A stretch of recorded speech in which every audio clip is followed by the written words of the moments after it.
The FDA also gave emergency use authorization to one from Merck this morning.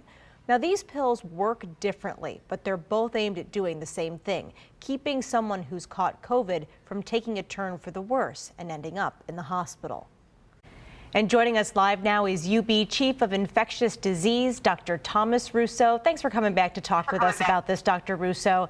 It's kind of nice when we actually get to chat about some good news, so we appreciate you being here.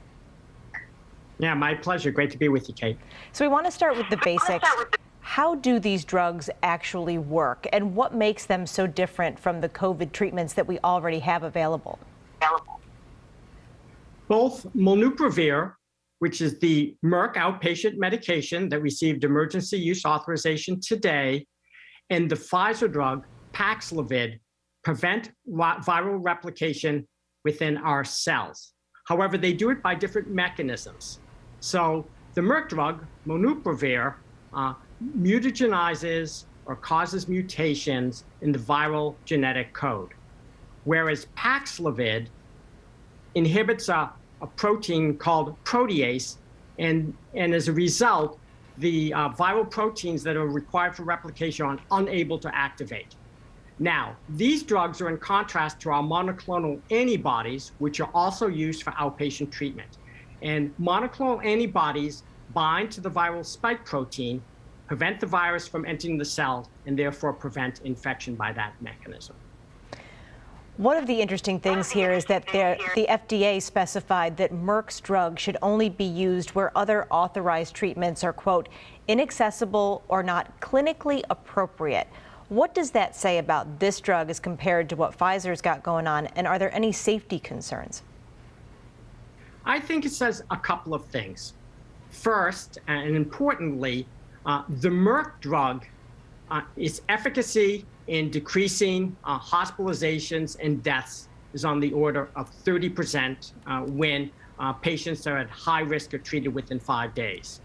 Whereas both the Pfizer drug and monoclonal antibodies, the Pfizer drug, when used within 5 days in those high-risk patients, and the monoclonal antibodies used within 10 days, decrease that risk of hospitalization and death in the mid to high 80s. So the efficacy is much higher with those agents.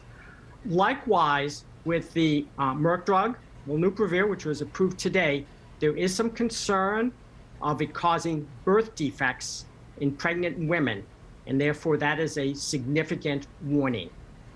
However, having said that, there is a niche for the Merck drug. There's supply issues both with the Pfizer drug and the one monoclonal antibody that appears to be active against Omicron, sotrovimab, and there's probably going to be a greater supply of the Merck drug. There's also some contraindications for the Pfizer drug, Paxlovid, in terms of drug interactions and people that are on dialysis or have significant renal disease.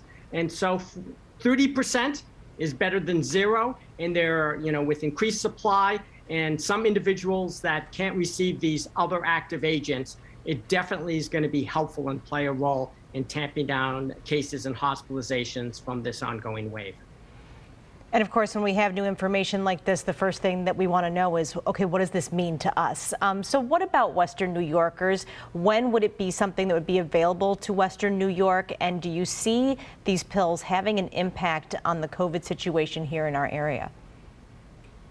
I think they are going to have an impact. We've long been waiting for pills that we can treat patients with and keep them out of hospital, keep them from developing severe disease and preventing deaths. And so we finally have these agents, and the timing couldn't be better as we're in the midst of this large surge, initially with Delta and now with Omicron. And our hospitals are really quite full. So anything we could do to prevent further hospitalizations is going to be important. Obviously, the efficacy of the Merck agent looks like it's going to be less than the Pfizer agent.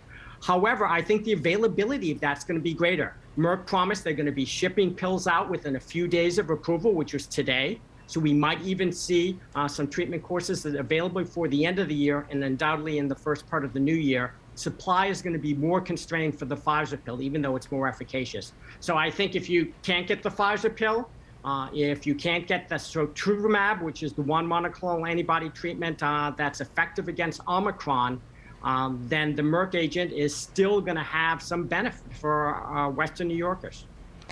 I think we've seen from the very beginning, anytime there's more resources, more information, there's also more questions. So we finally here wanted to talk about the suggestion that these drugs could essentially be a replacement for vaccines. Is that really the case?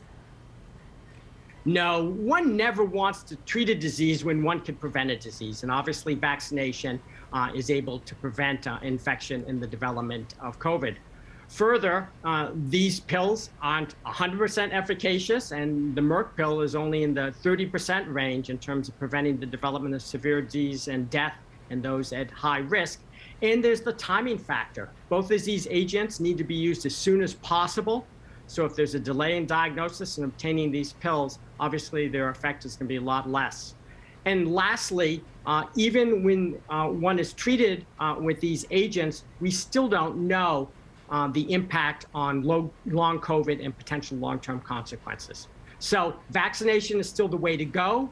Not getting infected and developing COVID is still the way to go. But Omicron is extraordinarily infectious. And if you do get infected, these pills are going to be very helpful for keeping high-risk patients out of hospital and decreasing deaths.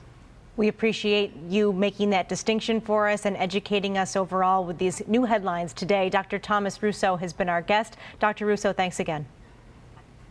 Great to be with you, Kate.